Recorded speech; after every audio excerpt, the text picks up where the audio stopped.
Hi and welcome back to Learning Guys. So ang pag-uusapan natin ngayon at ang ituturo ko po sa inyo ay kung paano natin ma-playback yung ating activity sa loob ng TikTok. So alam niyo po ba na kung meron kang na-miss out na palabas or na-miss out na video ay pwede natin babalikan guys. So ano po ba ang dapat natin gagawin? Panoorin mo ang tutorial ko at ituro ko sa inyo kung paano. Let's go!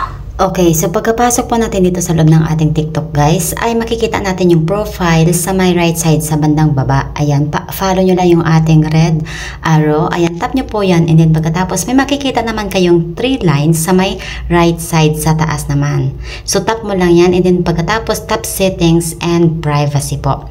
Pagkatap mo ng settings and privacy, ayan, scroll up ka lang, meron kang makikita dito na activity center. So tap nyo lang yung activity center and then pagkatapos guys is makikita mo dito yung watch history. Tap mo lang din yan and dito sa my watch history guys ay makikita mo na yung mga video na pinanood mo or yung mga napanood mo na. So dito mo na maaaring balikan yung video na pinanood mo at gusto mong panoorin ulit. Ayan, so sana nakatulong ito sa inyo ang ating tutorial and of course kung oo, please don't forget to hit like, subscribe and share na rin sa ating video.